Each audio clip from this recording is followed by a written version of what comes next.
आप सभी का स्वागत है। आज की इस वीडियो में हम जानने वाले हैं यूरोप के अंदर ऐसे कौन से देश हैं जो वीज़ा फ्री है इंडियंस के लिए। और वीज़ा फ्री की एक एक्सटेंडेड डेफिनेशन है जिसको हम यूज़ करने वाले हैं, जिसमें visa free, visa on arrival, e visa सबको हम कवर करेंगे। ओके।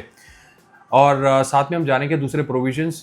काफ़ी सारी कंट्रीज़ ने ऐसे रिलीज़ किए हुए हैं जिसमें वो कहते हैं कि हम वीज़ा लेने की जरूरत नहीं, आ जाओ हमारे पास। यूरोप की कंट्रीज़ है, उनके क्या प्रोविजंस है वो भी हम जानेंगे। और ये जो क्वेश्चन है हमारे सामने कई बार आपके कमेंट्स के रूप में भी आया है कि भाई यूरोप में कोई वीज़ा फ्री है, मुझे सर्बिया जाना है, मुझे अल्बानिया जाना है, कोई कहता मोल्डोवा में एंट्री मिल रही है, कोई कहता है सर्बिया में सब कुछ हो रहा है, कोई कहता है अल्बानिया किस तरीके से जा सकते हैं, मेरा दोस्त गया है। तो ऐसे सो एंड सो। तो सबसे पहले हम जानते हैं visa free, absolute visa free, unconditional, यानी कोई कंडीशन अप्लाई नहीं है। ऐसी कोई कंट्री नहीं है यूरोप के अंदर तो नहीं है, लेकिन हाँ ई वीज़ा वाली दो कंट्रीज़ हैं जो मैं आपको बताना चाहता हूँ जिनके वीज़ा इस समय काफ़ी आसान है। Success ratio is more than 90%। वो है जॉर्जिया और अर्मेनिया।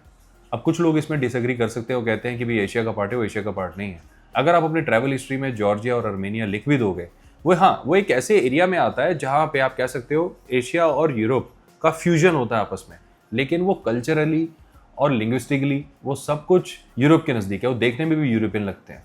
तो आप उसे अपनी ट्रैवल हिस्ट्री में बकायदा अगर जॉर्जिया अर्मेनिया आप गए तो यूरोप डिक्लेयर कर सकते हैं। हाँ, इनका जो नेबर है अजरबैजान, ये एक क्वेश्चनेबल है कि उनके लिए ज़रूरी नहीं है कि आप वो रखें क्योंकि उनका सारा बॉर्डर ईरान की तरफ है। तो यहाँ पर डिफरेंस आ जाता है। जैसे टर्की है, टर्की का एक छोटा सा हिस्सा है जो ग्रीस से टच होता है, उसे यूरोप का पार्ट मानते हैं, लेकिन बाकी पूरा 99% टर्की एशिया में आता है। सिमिलरली यहाँ पर जॉर्जिया अर्मेनिया जो है वो यूरोप में कंसिडर होते हैं, लेकिन अजरबैजान जो है वो एशिया का पार्ट बन जाता है क्योंकि वो पूरा का पूरा ईरान को फेस कर रहा होता है। तो यहाँ पर कुछ इस तरीके से डेफिनेशन बनती है। तो ई वीज़ा की 2 कंट्रीज हो जाती है। वीज़ा फ्री में अब मैं आपके क्वेश्चन के आंसर देना चाहता हूं। जैसे आप अल्बानिया कहते हैं या सर्बिया कहते हैं या मोल्डोवा कहते हैं। सर्बिया के लिए हमारे क्लाइंट उन्होंने स्क्रीनशॉट हमसे शेयर करा था कि एआई कह रहा है कि अभी भी सर्बिया वीज़ा फ्री है। क्या सच है? ऐसा गलत है। आई डोंट नो ये एआई क्यों कह रहा है। एआई जो है ये हमारे इमिग्रेशन वीज़ा में और स्टॉक मार्केट में काम नहीं आता, क्योंकि ये बड़े इमोशनल ट्रेड होते हैं। इनकी इन्फॉर्मेशन एआई तक मुझे नहीं लगता पहुंचेगी। Anyways, but in A nutshell मैं आपको बताना चाहता हूँ, अगर आप सर्बिया जाना चाहते हो, you have to take a visa. Visa free access खत्म हो चुका है, 2 साल 3 साल बल्कि इससे भी ज़्यादा हो चुके हैं। तो सर्बिया के लिए आप अटेम्प्ट ना करें।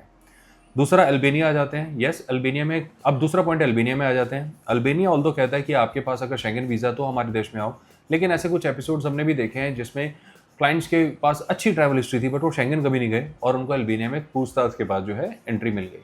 तो अगर आप ऐसा जाना चाहते हो, जो मैं बिल्कुल आपको रिकमेंड नहीं करता, तो आप अपनी रिस्क पे जा सकते हो। अदरवाइज अल्बानिया के लिए मैं कहूँगा या तो आप पहले से वीज़ा ले लें, ज़्यादा बेटर है, नहीं तो आप एक शेंगन वीज़ा पे जाएं।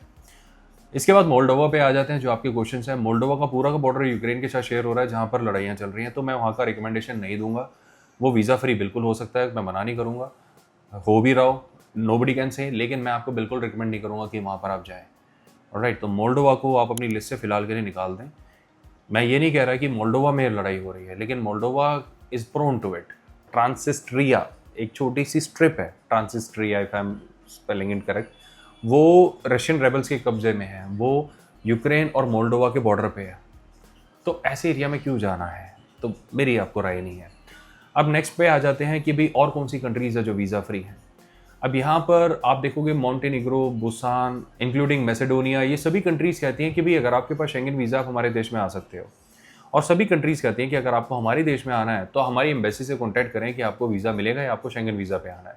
अब मैं इन कंट्रीज़ में अगर आपने जाना है और आपके पास शेंगन वीज़ा है तब तो आप जाइए, लेकिन अगर आपने इन कंट्रीज़ में इंडिपेंडेंटली इन्हीं के वीज़ा पे जा रहे हो और आपकी कोई खास ट्रैवल हिस्ट्री नहीं है, फिर मैं आपको बिल्कुल रिकमेंड नहीं करूँगा।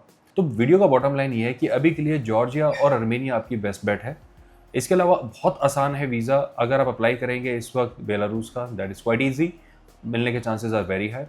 जब भी लड़ाई रुकेगी रशिया यूक्रेन की, आप देखेंगे यूक्रेन अपने आप को वीज़ा फ्री अनाउंस कर देगा इंडियंस के लिए। उनको अपनी कंट्री बिल्ड करनी होगी एंड दे विल नीड जितना मैन पावर आ जाए, जितना पैसा आ जाए।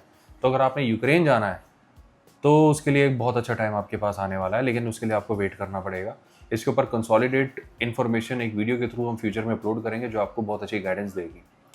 और मैं बिल्कुल राय नहीं दूंगा आपको सर्बिया में वीज़ा ऑन अराइवल ट्राई करने की, क्योंकि वो अटेम्प्ट आपका ठीक नहीं होगा। और एक कुछ पॉइंट्स था जो साइप्रस को लेके था कि क्या साइप्रस भी ई वीज़ा होने वाला है। नहीं, ऐसा कोई अलर्ट हमारे पास नहीं आया।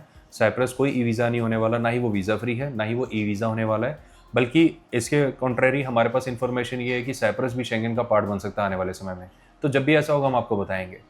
तो आई होप इस वीडियो ने आपको e visa, visa on arrival, visa free वाला जो कन्फ्यूजन है यूरोप के अंदर चल रहा है, उसको समझने में बहुत हेल्प करी होगी। इनमें से किसी भी देश में अगर आपने वीज़ा लेना है तो इस चैनल पे ढेरों इन्फॉर्मेशन है जिसको आप यूज़ करके खुद अप्लाई कर सकते हैं। किसी के पास भी आने की जरूरत नहीं पड़ेगी, हमारे पास भी नहीं। बट उसके बावजूद अगर आपको कभी भी हमारा असिस्टेंस चाहिए तो इन दी हुई डिटेल्स पे आप डेफिनेटली हमें कॉन्टैक्ट कर सकते हैं। कोई डाउट है, कोई क्वेश्चन है, उसको कमेंट करें, हम उसका रिप्लाई करेंगे। Thanks for your time, bye bye.